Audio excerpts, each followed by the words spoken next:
You're listening to Becoming CEO, where we share our journeys as solo founders to becoming the CEO of seven-figure businesses. And these are our behind-the-scenes conversations as we figure it out. And these are things that most people just aren't sharing.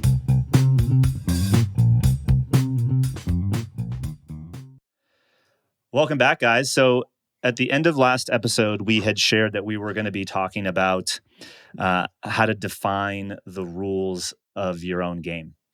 And what kind of led us into that, we were kind of discussing, the naivete that you and I both had of we kind of only were exposed to one way of growing, paid ads, VSL.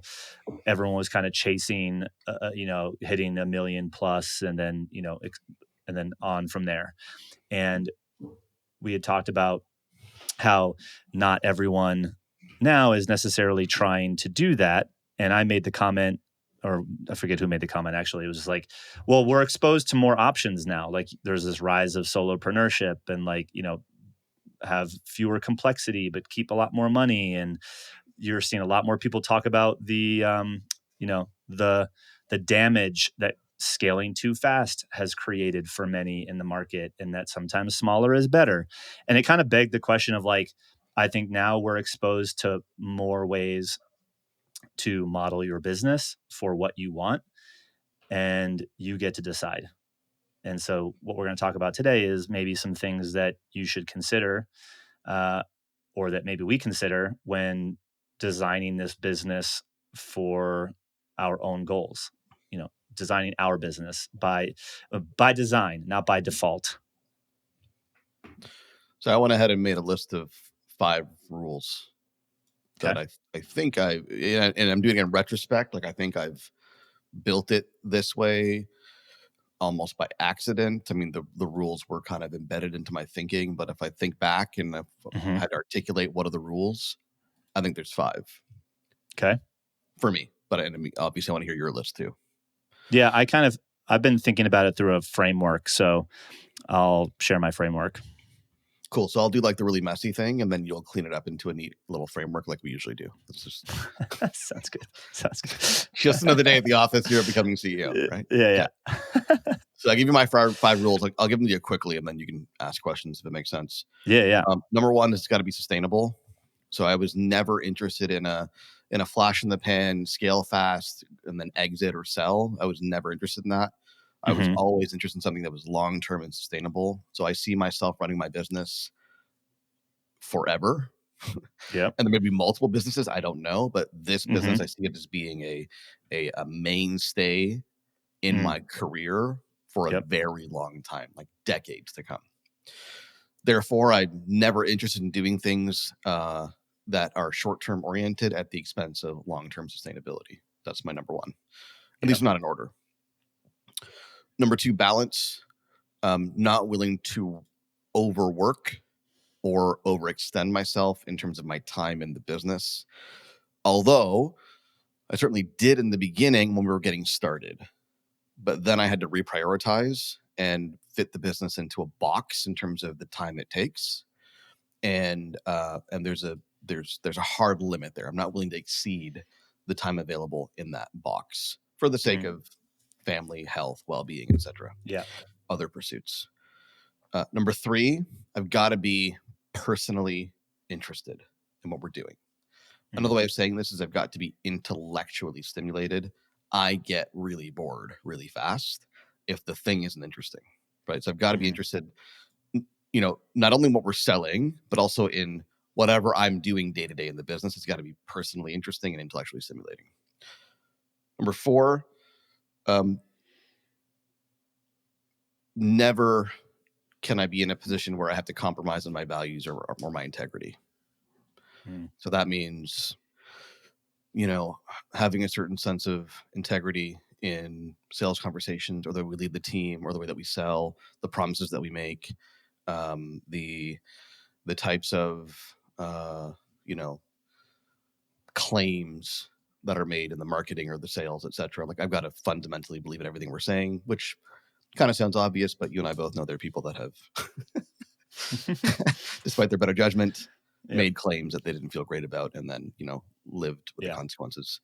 Number 5 kind of ties into balance, but I think it's a separate point, is the business should achieve time freedom for me, in that if it's going well and I've done my job right, I should have a high degree of agency over my time and how much time I need to spend in the business and where I choose to spend that time.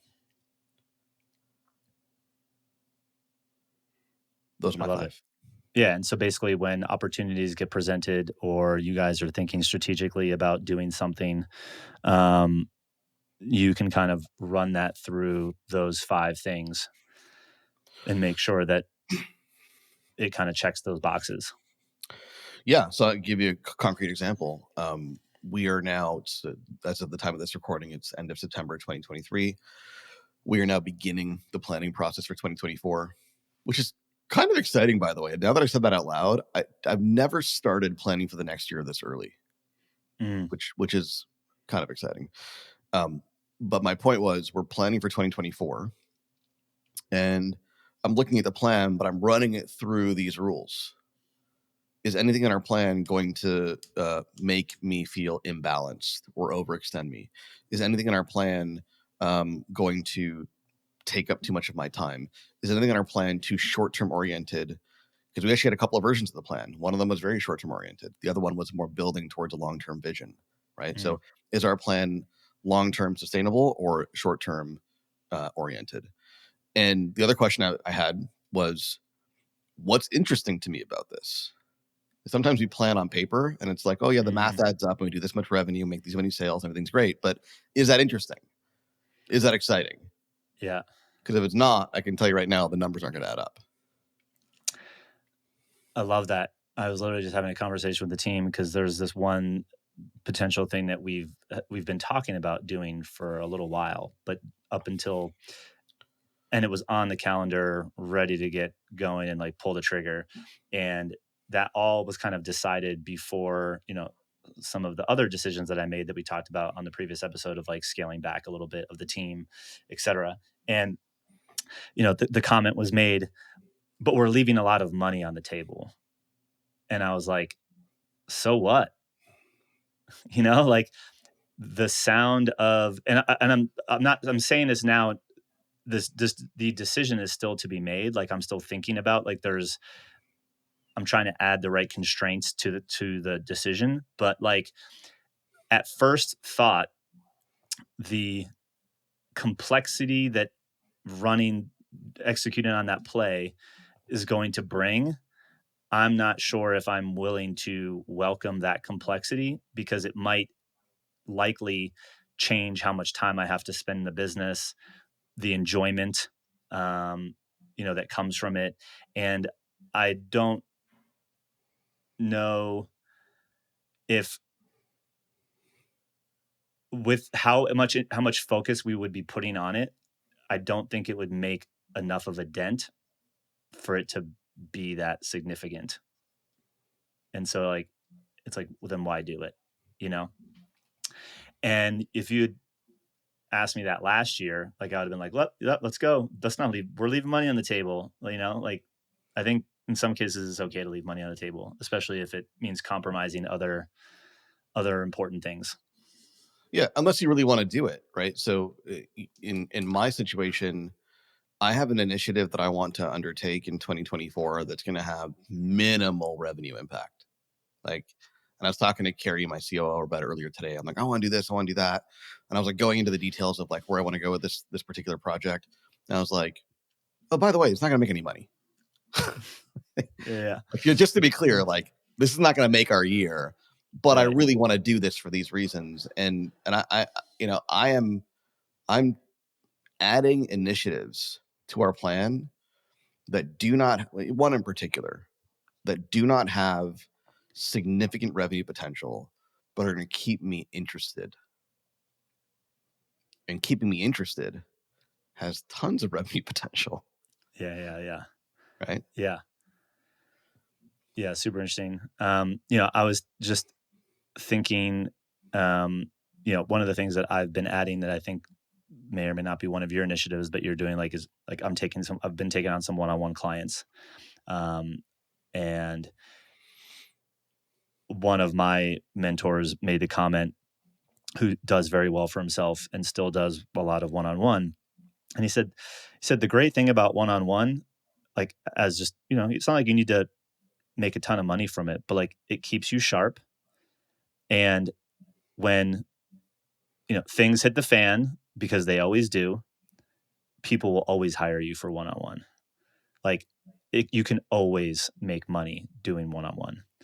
Uh, and he's like, so it's really good to just, he's like, to always have it and be sharp with it, and have like a list of people that are willing to do one-on-one at the call, like ready, versus, oh crap, I need to start offering one-on-one as like a reaction, was kind of interesting. So, we'll see what happens in Q4 with the market, but you know, I'll have one-on-one available. So I love your 5 things, and shockingly, I think they all align fairly nicely with the framework that I've been thinking through. And I will actually say it's not my framework. I learned it from a mentor, Brad, who I've worked with in the past. I just kind of modified it a little bit. But I look at it through the lens of 3 different currencies. So my business is, like, when I think of the business that I'm creating, I look at it through 3 currencies. The first one is my time, which is like my schedule. Like, what schedule does my business allow me to operate? And then my energy. So energy means, when I am working in that schedule, what sorts of things and activities is my role responsible for? Like, and then I make a list of also all of the things that would have to happen that would not be my role. So like that helps identify who might I need on my team to help me with these things, because some things will have to get done. And then, are there any other kind of like general rules that interest me for like my business structure? So, like, how is my energy utilized in my working hours? And then the last one is income, and the income is, the money, which is structured from the place of from the minimum. So, if my business lets me work my ideal schedule, and during that schedule I exert and get to spend my time on things that I love and am fueled by doing, that as long as it makes me this amount of money minimum, I would do this forever. Like, why wouldn't I? But if it's not giving me the money that I need or want at a minimum, then the question is like, why is any of this worth doing? And that's kind of like the lens, like, because if I can check all of those boxes, I'm making as much as I want. I, at a minimum, to live the life that I want. Uh, I have the hours that I want, the schedule, and I work on the things that light me up. Why would I ever want to stop doing that? Ever? Like, I will ride off into the sunset, and that's kind of like the lens in which I think about it. So to that point, everything that the framework itself is predicated on long-term stability, right? Like, how can I be doing something for the long haul? Um, so that's kind of the case. And so when I think about the time, I'm like, okay, well, what do I want my schedule to look like? And I think through, like, what do I want my days to look like, weeks to look like, months, quarters, years. I don't really do years very well. Some people's brains work better in yearly planning. I'm kind of more of like a day and a week kind of guy. Like, as long as my days and my weeks have this loose structure to it, or not loose, pretty fairly compliant structure, like, and it plays out that way into the quarters, I think are really important. And but then I'll have like things like every quarter, for example, at this stage of my life, I'm willing to only go on 2 business related trips max for work, neither of which can exceed 3 nights away from my family. Um, and I have to travel I will not travel before 6 a.m. or after 8 p.m. And so if the opportunity presents itself to go somewhere for business, workshop, conference, whatever, if it breaks one of those constraints, then I don't go, because I don't really want to be gone that long. Um, and so, and I don't want to have to like completely derail my sleep and or the kids' schedule by me walking in the house at 1 a.m. and then having a crappy night of sleep because I'm flying a red eye, you know? Um, so like that's like little things like that are kind of now anchors in how I will make decisions. And then the energy is just like, you know, okay, if I'm working 20 hours a week, uh, what am I doing during those 20 hours? Like what lights me up? And then like for the rules of the business, a few things that I wrote down were like, I'm like the external facing CEO, like, but the my function is not required in the day to day to actually run the business. So like it looks like I'm the CEO, I'm the face, or at least one of the main faces, but like there's a integrator ops person who's kind of running, like other departments are kind of led by someone else, fundamentally behind the scenes.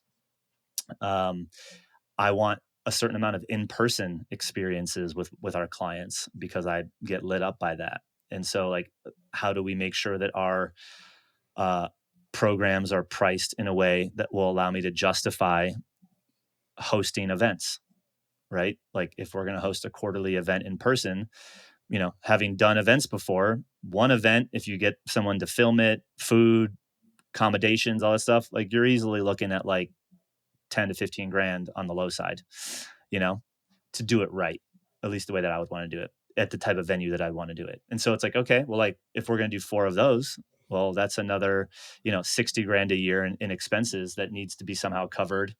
It just because Greg wants one-on-one, like well, in person, right? Okay. Pricing, yada, yada. So those are some of the things that I've been thinking a lot about and and I forget if I said it in the last episode, but um, the analogy that I think what we're doing here, you know, your 5 buckets or list, and kind of these 3 currencies for me is we are drawing the lines on the court. Like we are defining the rules of play. And I steal this from Todd Herman because I heard him talk about it. You know, when a tennis player hops on the court, there's lines already there. The net's already there. If it's singles, they know which lines matter and which lines don't. If it's doubles, different lines matter. There's a scoring system. Like it's very easy to know, am I winning or am I losing this game? Am I breaking the rules or not? There's boundaries. And most entrepreneurs start business with a blank sheet of paper and a pen, and we just go. And I think these things that we're talking about today are the lines. They are the rules of how we will choose to play the game that we are going to play. And I think the biggest takeaway in thinking about all of this, I hope that people take, and I think that maybe I don't want to speak for you, has become way more important to me now than ever. And I wish I wish I thought this way earlier, um, is that you get to decide all of these things, um, and we've been, in many cases, I'm very guilty of this, letting other people decide that on my behalf because I wouldn't just take the time to think about what I wanted. Um, so that's how I think about the rules for my game. You also get to change your mind too, right? So as I Yeah. was listening to you, I was jotting down some of my own rules according to your 3 currencies: time, energy, and income. Yeah. Yeah. And as I was writing that down, I thought my answers a year ago would have been different. 2 years ago, Yeah. 3 years ago, very different. Yes. And I think that that's actually really important too. And I know Todd's mentioned this to me personally. It was like the one, I think, mistake that a lot of people made, and I would say that I'm guilty of this, when you're like, oh, like, what should my business model be? Like, how much money do I want to make? We kind of assume that that's like how it has to be forever. Like the timeline of some of these decisions is anchored to forever. When reality is it could just be anchored to a season of life, right? Like, you know, when our kids go off to college and we get a ton of time that we'll have back because we can't pour into them because they're not around. Like maybe I'll want to scale again, right? Maybe I'll want to go hard, you know, maybe I won't, you know, maybe that'll happen way sooner than I think. And I think that that's okay. And you know, you can change uh you can change the game that you're playing at any point. Because again, the great part is you get to define the rules. I think the thing that I've realized and why this became more important to me now than ever was because I was just letting other people dictate the game. And it was like that you feel like you're losing this race that you never even realized you had entered. uh, and if you just, which I think is very common if like you hop into these programs, right? Like, and I try to make that very clear in our program. I'm like, you're not trying to build my business. My rules are different. Like, you don't have kids right now. You working a lot of hours. You're not married. Like, that's awesome. I would probably be doing that too, as long as you're not like, overworking and like you have other, health, no health issues. Like, go hard in the paint, bro. Like, that's the that's the season. Like, that's just not what I'm doing right now. And that's okay. Like, I was in that season before I had kids. Like, I can still give you feedback, and mentorship on that because I have been there. But I think very blindly, you could read a book and all of a sudden your goals are really someone else's business. And you're like, Yeah. so. Yeah. And your rules can change over time, and sometimes they can change on a dime. So between our And podcast last sometimes week and this week, those rules can rhyme. yeah, there you go. So between last week's recording and this week's recording, we haven't talked about this offline. I've completely shifted my thinking around the future of the business. Oh, And I yeah? haven't settled on it yet. And actually, I listened to a podcast that you recommended on our last episode. Which was the one? What The did one I about listen? scaling to 10 million or 10 to 100 million, on Chris Du's show. I'm in Oh, the yeah. Rock, With right? Amen. Yeah. So I listened to that, and yeah, Baron, I haven't settled on anything yet, right? But Yeah. Yeah. before listening to that and through all of our conversations, probably even on the show, I was like, yeah, I don't really want to scale, you know. Mm. Stay at like, sub $5 million, probably even sub 3 million for the most part, and keep it simple and, keep it profitable and maintain my time freedom and all that fun stuff, right? That's kind of been the thinking. I don't know anymore. He made some interesting arguments as to why $10 million is a good number. And I think the thing that's compelling to me about it is when I think about getting a 10 million, that's an overwhelming goal. Like Yeah. that's like a Yeah. peak of the mountain I can't even see yet. And then when I started thinking about it, I felt the kind of excitement that I used to feel when I was trying to get to a million, Yeah. Yeah. And so I Yeah. don't know. I think the whole point of this is you write your own rules, and there's no other playbook to go by. I may decide to scale a whole lot faster than I originally thought, and I reserve the right to Mm. make that decision and to change that decision. 100%. 100%. And that's what's, I think, great about this game. I think where it starts to get messy, and maybe I'm speaking for myself on this, is the, and I think we've talked about this, like, one of the hardest things is to know what you want, right? And so, like, that's kind of what we're talking about here.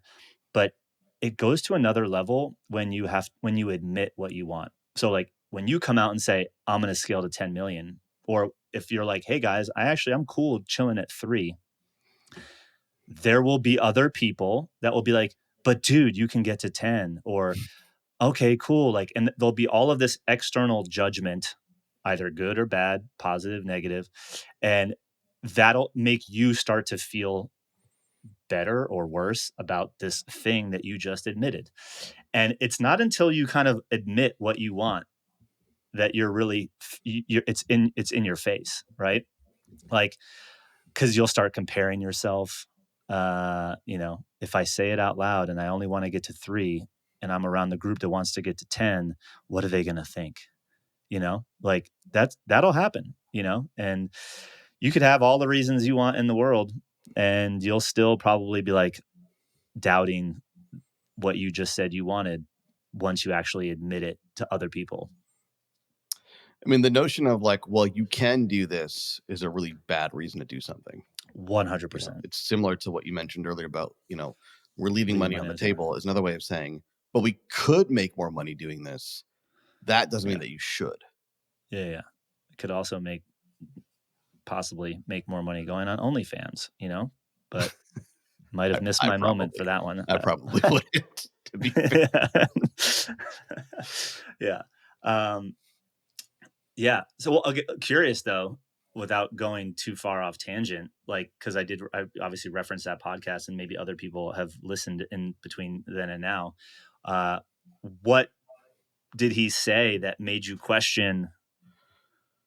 Because that's fundamentally like, hey, you said you were going to do this thing, admitting what you want, and now someone else says, but 10 million could be better, and now you're like, oh crap. So I think he's more tapped into like a sentiment I've been feeling for a while, and it's Hmm. the following.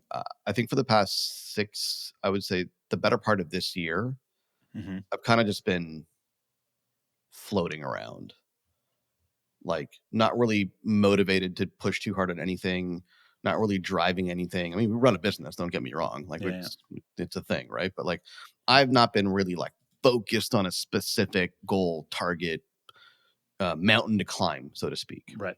And Yep. that's been kind of deliberate because I needed some space. I want to create some more balance, focus on health. Like that's a lot of that's been very deliberate. But now I'm getting to the point where I'm like, but what's the next thing? I'm starting to feel like a little bit antsy. What's the Yep. next mountain to climb? And I've been letting it come to me as opposed to trying to force it. Hmm. And I still don't know, to be fair, right? But Yeah. at this stage, for better or for worse, I self-identify as a business person. And I derive a lot of fulfillment from getting better at playing the game of business. And so my worry is if I'm not, actively growing my business, not in every single season, quarter, or year, but over the course of the next, 5 to 10 years. And when I say 10 million, I mean like that's a 5 to 10 year plan. That's not a Yeah. Yeah. tomorrow plan, right? Right. Is if I don't do that, do I stagnate? Do I stop learning? And what does that do to me as a person? Because I can also see the shift in who I've become in the previous 5 years, Yeah. and a lot of that has had to do with the goal and the persistent execution towards the goal. And so I've been thinking about what's the next thing, and I think the podcast provided a potential avenue. Yeah. I hear that. The goal can definitely change. I think that and kind of even with my current season, when because right before we started, we were talking about like what's the goal for next year, and I have written down like the one like business metric kind of, and still it's not finalized, but like it's very close. And I was when I look at the numbers, I almost like if it's not 10, obviously it's not next year, but like if even if 10 were on my list at some point for the next 10 years, I think from the season that I'm in, I'm even looking at how would I even think about getting there in a whole new way that is like already less stressful. Like because I know these other lines on the court that are important that I'm not willing to break, which will force me to, if I can get there in a way that is very much in alignment with the rest of the important things in my life. Whereas before, it's like when I thought of some of these numbers, all I could see was the way in which these other folks had done it, which I had a lot of friction and resistance towards. And I was like, well, I don't want that. If 10 million means that, I don't want it. But that's like a very like I couldn't see clearly enough and or be exposed to that there's actually a variety of ways that I could get there, probably that don't require me to do a lot of the things that I wouldn't want to do anyway, that I just haven't even been exposed to yet. And like so the pathway to a larger number uh, is still out there because there's obviously other people that have done it. So that's The kind of tennis also metaphor is a that's really good. exciting to me. Yeah, and the tennis metaphor is a very empowering metaphor, but I'm going to use hockey instead because I don't know any of the rules in tennis. So let's use hockey Yeah, as an example, sure. right? You got offsides, you got icing. Do you know what icing means? Yeah, yeah, yeah. You got offsides, you got icing, right? You've got, obviously certain things are penalties, like there's rules of the game, and everybody follows the same rules. Everybody from my 8-year-old's U9 girls hockey team in Burlington, Ontario, to the Las Vegas Golden Knights, who won the Stanley Cup last year. They follow the same rules. Yeah, same rules. And the difference is the execution of the players. Yep. Makes the difference, right? And that's a very empowering idea, because what it tells us is our rules don't define our results. Yeah. Our rules, to your point, they draw the lines on the court or on the ice and determine how we're going to play. But there's conceivably no upper limit to the results that we can achieve while playing by those rules.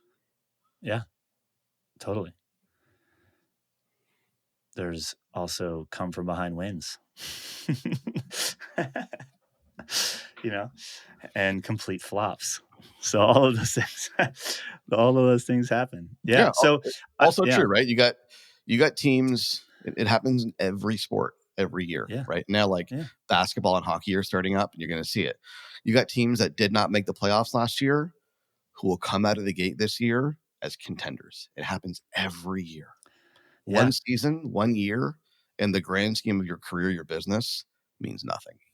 Yeah, the championship is the championship team in basketball got there by shooting lights out from behind the three. The next year, the team wins. They played really good in the paint. It's like same rules. It's just like, man, like we were way better, inside the three this year. Like that's how we won.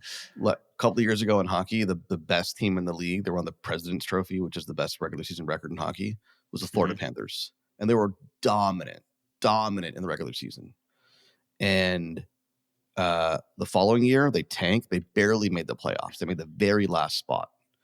And then in the playoffs, and everyone counted them out because they were like the worst seed, right? In the playoffs, they went on a tear, made it to the finals. It's crazy. Yeah. You never know. Yeah. So hopefully this was helpful, guys. And I think